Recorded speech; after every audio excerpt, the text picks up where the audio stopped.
The Jets lose to the Minnesota Vikings in ugly fashion in London, and this game showed that the Jets have a problem.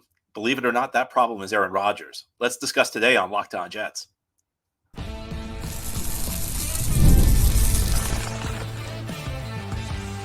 You are Locked On Jets, your daily New York Jets podcast, part of the Locked On Podcast Network, your team every day. Welcome. This is the Locked On Jets podcast, part of the Locked On Podcast Network, your team every day. It's Monday, October 7th, 2024, and I'm your host, John B. from GangGreenNation.com. Thank you so much for making the show your first listen or first watch every day. Subscribe to the show for free on YouTube or wherever you get your podcasts so you'll get new episodes as soon as they're posted. If you enjoy the show and are listening on a podcast source, please give it a 5-star review. If you're watching on YouTube and enjoy the show, give this episode a big thumbs up. It helps us out, helps other Jets fans find the podcast. Today's episode is brought to you by LinkedIn. LinkedIn Jobs helps you find the qualified candidates you want to talk to faster. Post your job for free at linkedin.com/LockedOnNFL. Terms and conditions apply. Well, today we're here to recap an ugly loss for the New York Jets as they fell in London yesterday to the Minnesota Vikings 23-17. The Jets fall to 2-3 on the season. Not a whole lot good you can say about that game for the Jets. We talked all last week about how important the game was, and the Jets did not play like it was an important game. It was a very sloppy performance.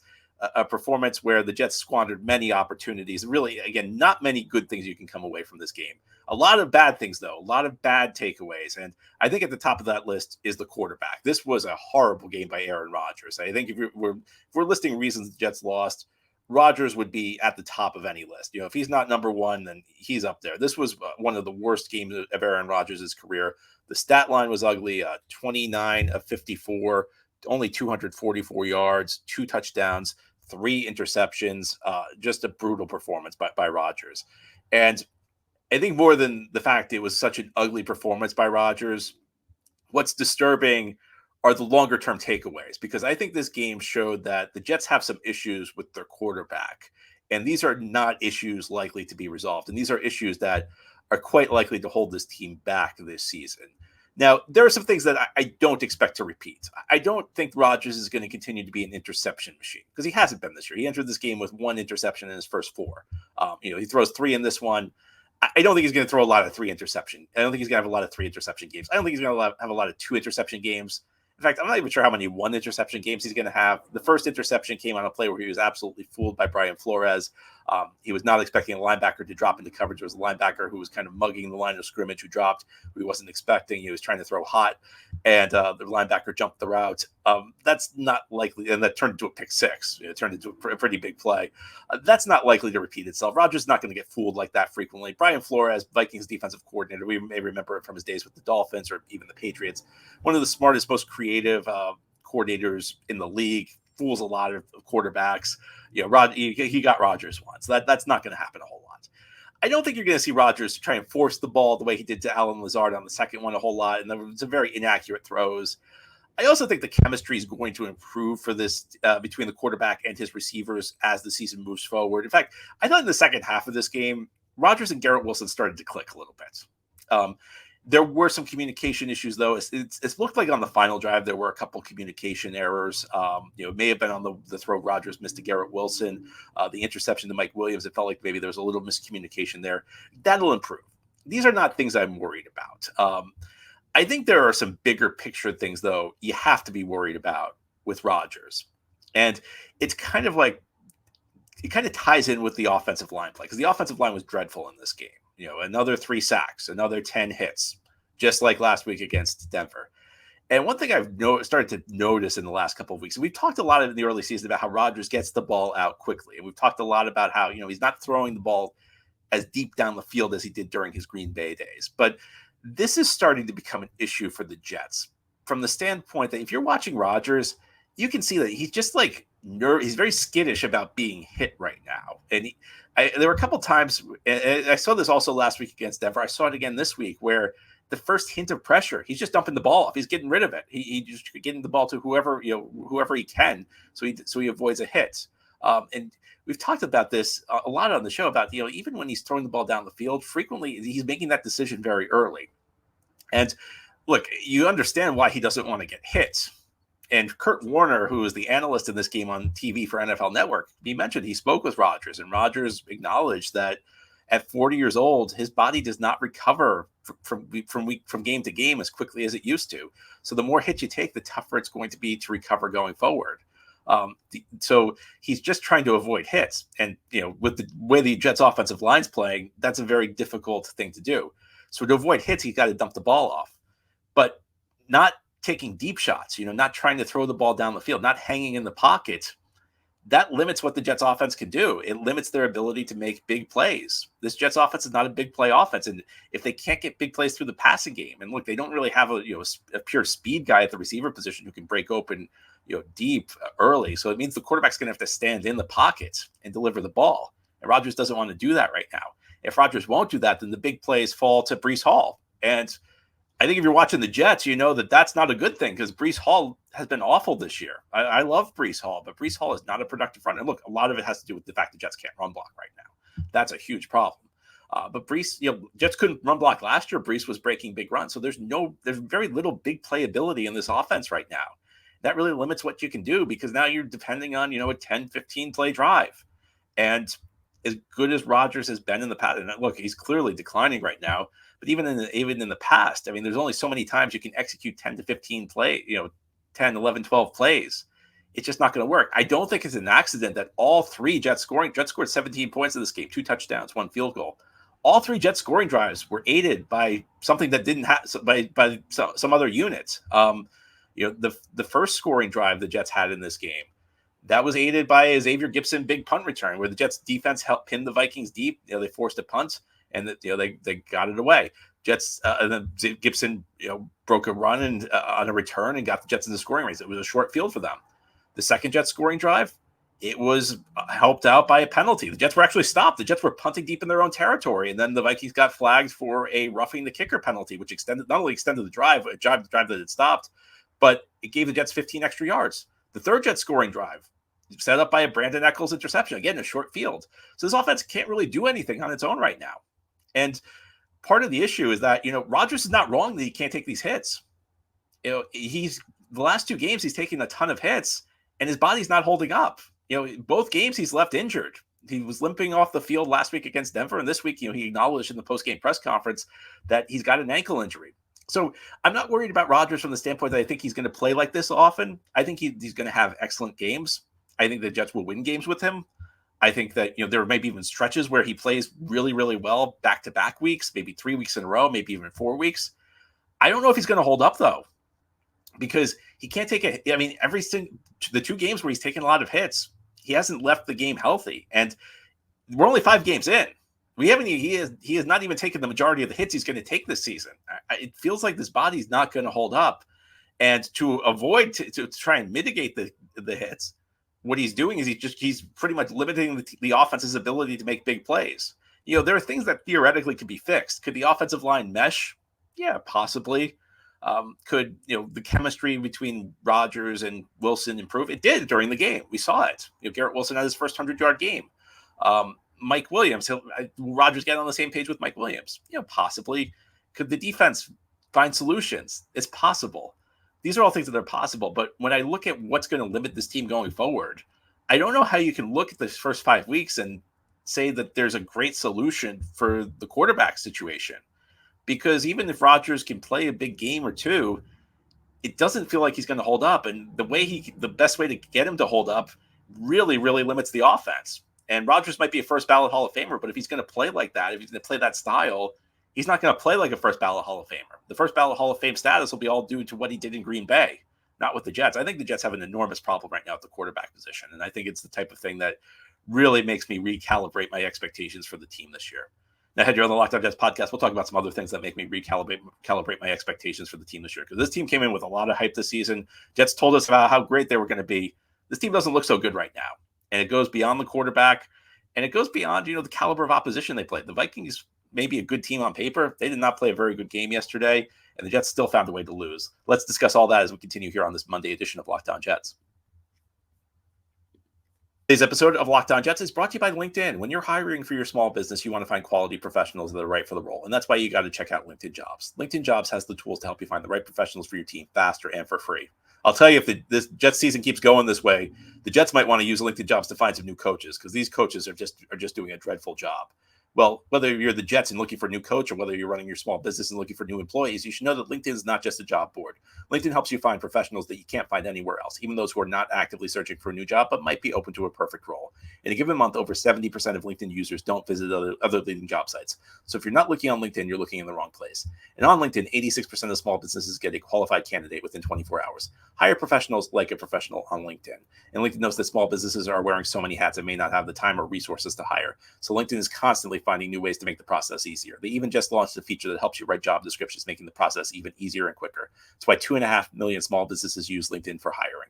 Post your job for free at linkedin.com/lockedonnfl. That's linkedin.com/lockedonnfl to post your job for free. Terms and conditions apply. This show is sponsored by BetterHelp. Halloween lets us have fun with what scares us, but what about those fears that don't involve zombies and ghosts? Therapy is a great tool for facing your fears and finding ways to overcome them, because sometimes the scariest thing is not facing our fears in the first place and holding ourselves back. Therapy has so many benefits. It's helpful for learning positive coping skills and how to set boundaries. It empowers you to be the best version of yourself. And it's not just for those who have experienced major trauma.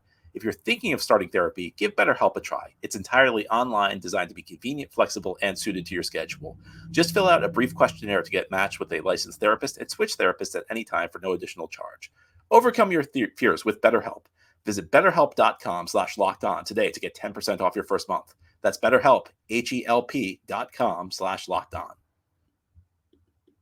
Thank you so much for making Locked On Jets your first listen or first watch every day. A big shout out to you everydayers. This is a daily podcast covering the New York Jets. We are breaking down an ugly loss for the New York Jets yesterday as they fell to the Minnesota Vikings 23-17 in London. The Jets fall to 2-3 on the season. The Vikings remain undefeated at 5-0. We talked a lot last week about how important this game was for the Jets. You wanted to avoid a 2-3 start. Well, Jets didn't just fail to avoid it. I mean, they played an absolutely dismal game. There are not many guys who can leave that game for the Jets. And we've said this a lot this season. There are not many guys who can leave that game for the Jets feeling like they played an effective game. Garrett Wilson's one, DJ Reed's another, but really just an ugly overall performance. I think one of the frustrating things about this game is that, the Vikings are 5-0. And you might say, if you're just looking at the scoreboard, maybe you missed the game, maybe you were out Sunday morning, you got home, you saw the Jets lost 23-17. You might say, well, the Jets stood toe-to-toe with one of the best teams in the NFL. The Vikings are undefeated. The Jets had a 6-point loss. That's not so bad. Of course, if you watch the game, you know that was not the story. The Jets were dominated in this game for the most part. They were behind by multiple scores more than half the game. The Vikings had the lead the vast majority of the game. But here's the other thing. The Vikings were horrible in this game. They made mistake after mistake. They were begging the Jets to take this game, and the Jets just wouldn't take it. I mean, they handed the Jets so many opportunities in this game. The fact that the Jets had the ball in the last 2 minutes with a chance to win the game is a testament to how poorly the Vikings played. Because this game if the Vikings had played well, they would have beat the Jets by 5 touchdowns. You can start with some of the play calling the Vikings had when they got into scoring range around the 30-yard line when Jets couldn't stop the run in the early part of the game. Instead of giving the ball to Aaron Jones, they call a rollout bootleg where Will McDonald gets a sack to end the drive. Another situation 2 drives later where the Vikings get down to about the 30-yard line. They rush the ball twice for 8 yards on the first 2 plays. 3rd and 2, they throw 2 passes. They don't try and run the ball again. Their big turnover where they can't handle a pitch, and they're about to score in the first quarter to go up 2 scores. Driving again, and running back can't handle a pitch, and Quincy Williams picks it up, and if he doesn't trip, he scores.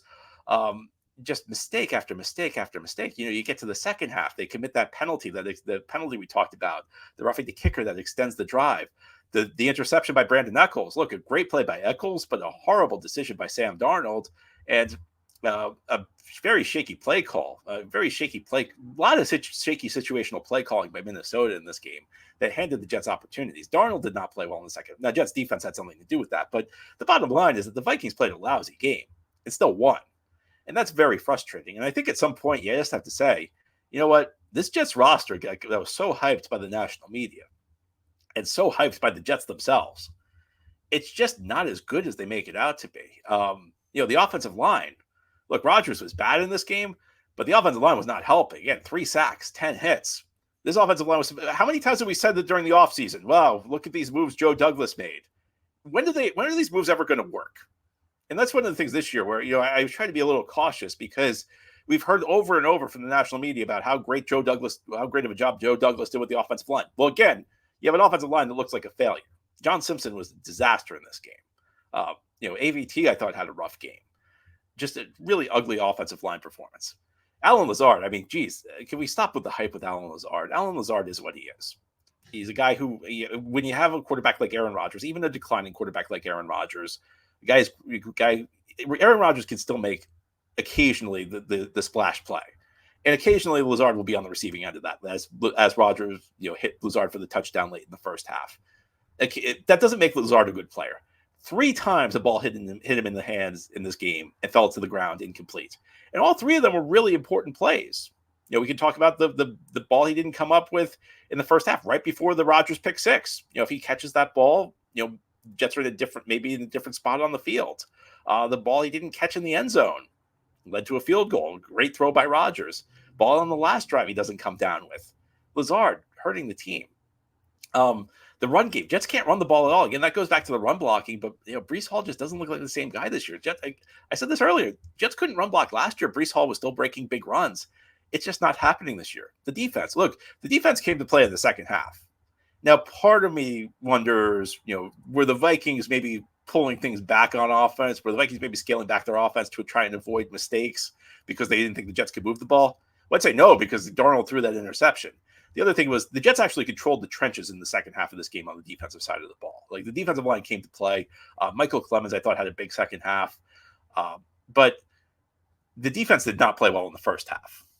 And they were dominated up front. And I think, if Aaron Jones stays in this game, it may be a very different story, because Jones was having a lot of success running the ball against the Jets before he went down. And that was kind of a turning point in the game. But Jones got 29 yards on 7 carries in the first half, a 4.1 average. Ty Chandler took over, only picked up 30 yards on 14 carries, a 2.1 average. So, part of the credit, of course, goes to the Jets defense for playing better. But I think it's also worth noting that Aaron Jones was out of this game. And that certainly was the type of thing that hurt Minnesota. But beyond that, the Vikings moved the ball with ease in the early stages of this game. And I'm happy the defense responded in the second half, but I don't think it's as simple as you can say, well, look at the number of points the Jets defense allowed. 23 points, but there was a pick 6 involved. There were a couple situations where the Jets gave the Vikings a short field. I don't think you could do that, because the Jets defense put the Vikings behind the 8 ball. The Jets defense put their team behind the 8 ball in this game. They allowed a pair of early scores. Part of the 17-point lead Minnesota built, 7 of them were the Rodgers interception. Jets allowed 10 early points though on defense. And you know what? Even if you respond in the second half and play better, you still put the team in a really tough spot, especially a team with so many offensive struggles right now. I don't think the defense played that well. I thought they got pushed around in the early stages of the game. Quinnen Williams is just not respect. I'm getting to the point where I'm starting to get worried about Quinnen Williams. The early part of the season, I said Quinnen will be fine. I'm not so sure about that anymore. We're 5 games in, and he's still not making much of an impact. This was the worst game of Sauce Gardner's career. 3 penalties on 1 drive, and now maybe a couple of them were a little shaky, but a dropped interception in a key spot in the end zone. This was a rough game for Sauce Gardner. The Jets coaching staff also did a lousy job. I mean, how many times did Justin Jefferson get isolated on safeties because of the formations that the Vikings were using, which is infuriating on 2 levels. It's infuriating, one, because the Jets defensive coaches allowed themselves to get out schemed to the point where there were so many instances where Jefferson got isolated on a safety. It's also frustrating because Nathaniel Hackett never does that on the offensive side of the ball. So it really, if you want to come away from this game saying, well, the Jets just stood tough with an undefeated team, it's tough to believe that, because it's not like the Jets played well. It's not like the Jets played a strong game, and you say, okay, even though they lost, they play like this, they're going to win a lot. Jets play like this, they're going to get crushed most weeks. If they just play like this against Minnesota, they're going to get crushed most weeks. Minnesota was awful, and they still won. Not only did they still win, Minnesota was awful in this game, they still controlled most of it. And I think at some point you have to say, as hyped as this Jets roster was, it's not as good as people are making it out to be. And again, that's another issue going forward. But of course, another issue, the one that you're probably really focused on, is the coaching staff. As this could be the most talented roster in the league. And I'm not sure the Jets have the coaching to go very far. And I had you on Lockdown Jets podcast. We'll talk about another dismal performance by Robert Saleh, Nathaniel Hackett, and the rest of the Jets coaches. That's on this Monday game recap of Lockdown Jets. This episode of Lockon Jets is brought to you by FanDuel. NFL fans, you can start the season with a big return on FanDuel, America's #1 sportsbook. When you get a hunch in the middle of the game, you can check out the latest stats, view live play-by-play, and so much more on the same page where you place your bets. And right now, you'll get started with $200 in bonus bets guaranteed when you place your first $5 bet. Jets host the Buffalo Bills on Monday Night Football in Week 6, a game coming up. A game where the Jets, before the year were favored. Well, now the Buffalo Bills are 2.5-point road underdogs. And this is a Bills team that's coming off 2 straight road losses.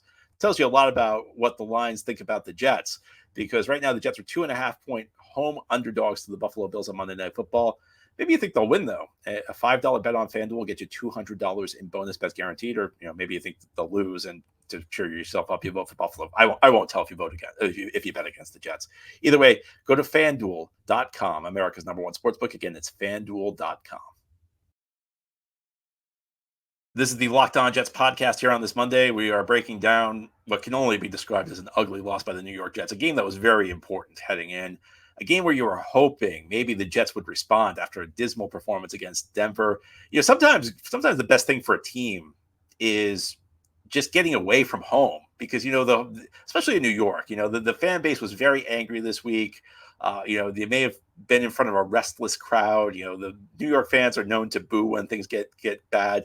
The talk radio, the back pages of the sports newspapers, podcasts like this. There's a lot of criticism in the New York area right now for the Jets. So there was a part of me that thought maybe getting away would be good for this team. Well, obviously not. And this team's slow starts continue. This Jets have not played great first. I think in 4 of the 5 games, the Jets have played a pretty lousy first half. And some of these games it's carried over to the second half. Denver last week, good example. San Francisco week 1. Jets played horribly in all those games. Then there are the games where the Jets actually responded a little in the second half. Tennessee week 2. And even this one, the Jets did play better in the second half. I think anybody would acknowledge that. But, it doesn't make up for such a lousy first half. I think at some level, though, when you get off to starts this bad, it goes back to the coaching. It goes back to the preparation for the games. And the fact that Jets are starting these games so terribly, it's a bad sign. And, we talked a lot about this in week 2 against Tennessee. And the Jets got off to a lousy start. And some people disagreed with me because they won the game. But the point is that you can't keep putting yourself behind the 8 ball. You can't keep putting yourself in tough spots with the way you play in the first half. And the last 2 weeks have been proof of that, because the Jets put themselves in rough spots with the way they played in the first half, especially this week. And the results have not been good. The problem is that when you fall behind 17-0 in the first half, you can dominate the rest of the game and still lose. You can win the rest of the game by 16 points and still lose. You think about how tough it is. Think about how dominant you are if you win 2.5 quarters of football by 16 points. Well, when you're down 17-0 halfway through the second quarter, you can win the next 2.5 quarters by 16 points, completely dominate the game and still lose. The Jets have to start getting off to better starts. And, part of this goes with, I don't know how Sal is preparing the team, but part of it's more tangible. And it goes back to Nathaniel Hackett. And what amazed me is watch that first quarter of that game. Watch the offensive plays the Jets are calling. Watch the personnel the Jets are using. Tell me how it's any different from what we saw against Denver. I mean, how can you watch that game against Denver? I don't know how Nathaniel Hackett can go back and review that film against Denver and say, or even going back, I don't know how Nathaniel Hackett can watch the first 5 weeks and say, we don't need to make any changes on offense. We can go with the same personnel, call the same type of plays. First play, Breece Hall right up the middle. It's going to work. That's Nathaniel Hackett's mindset right now. Look, I don't know how much a coaching change is going to help this team, because I don't know if the Jets have a coaching staff who can hold this thing together. It's very tough to make a midseason coaching change. But, you're at the point where something's got to give. This coaching staff cannot continue. I know people want Saleh fired. And look, I'm not going to shed a tear if Saleh goes. I'm just not sure Jeff Ulbricht's the guy that's going to hold this thing together. And look, we're to the point where Saleh's performance is so bad that it might be worth a shot. It might be worth a shot just to go to Ulbricht and see. I don't know that the Jets can fix this thing by making a midseason coaching change. I think the time for making a coaching change was a year ago when it was obvious Saleh was not working. The Jets talked themselves into giving Saleh another chance. I'll never understand why, because that was a dismal performance last year. And I always warn people against reading too much into press conference comments. I always warn people about reading too much into media interviews. I think that goes double for halftime interviews. But my God, did you catch what Saleh said after a first half where the Jets had been completely dominated? I mean, the Jets did nothing good outside of that Xavier Gipson returning that touchdown late in the first half. There was nothing you could say that was good for the Jets in that half. There needs to be big changes. What did Saleh say to the halftime to the sideline reporter? Just keep what we're doing. Just keep doing what we're doing, and we'll be fine. I mean, you thought you needed to change nothing about the way your team was playing in that game? Well, unfortunately for Salah, the Jets did not change a whole lot in the second half, and they lost. And Nathaniel Hackett, I mean, you want to talk about a change that needs to happen yesterday? Nathaniel Hackett needs to go. And you know something? If Aaron Rodgers doesn't like it, well, you know what, Aaron? Aaron, you're not in charge. You know what? Don't throw 3 interceptions. The second you throw 3 interceptions and lose the game for the team, you lose the right to make decisions about you never should have had the right to hire this guy in the first place. And I'm so angry with Hackett right now that, I just can't get over the fact that this guy is the Jets offensive coordinator. And it frustrates me because it's not based on merit. It's because the Jets decided to let the quarterback hire the offensive coordinator. It's a joke. No other organization does something like this happen. You have a guy as low caliber as Hackett running your offense. Yeah, fine. The quarterback can have some input, but you can't have a guy as bad as Hackett running an offense, because this guy is clueless. This guy has no idea what he's doing. The plays, the Jets are so far behind the times when we talk about what their plays look like. Again, like, look at the way the Vikings use Justin Jefferson. Did the Jets ever use did the Jets ever help Garrett Wilson out the way the Vikings helped Justin Jefferson? Did the Jets ever get Garrett Wilson isolated on a safety the way the Vikings did with Jefferson? No. Hackett is just a horrible coordinator. And I don't think the Jets have a good offensive coach on the staff who could take over for him. But you know what? Anything would be better than this. They could replace Hackett with literally anybody, and it would be an upgrade. Todd Downing's a bad offensive coordinator. He'd probably take over. I don't think he'd be any good. He'd be better than Hackett. Jets got to get rid of this offensive coordinator. If Aaron Rodgers doesn't like it, too bad. You know what? Don't throw 3 interceptions. Ridiculous. This coaching staff has done an abysmal job this season. And the worst part is, it's not like you went into the season thinking this coaching staff would do a good job. You saw what they did last year. It's the same coaching staff as last year. All they did was make excuses. They didn't try and fix anything. And we have the same coaching staff this year. And shocking, we're getting the same results. Well, you know what? I don't know what to say at this point. And we're talking about things that are going to hold the Jets back. I think there are 3. The quarterback, we talked about that. The talent not being as good as advertised, we talked about that. And of course, the coaching staff, because that's front and center. This coaching staff is just not good enough, and there are no easy fixes for that.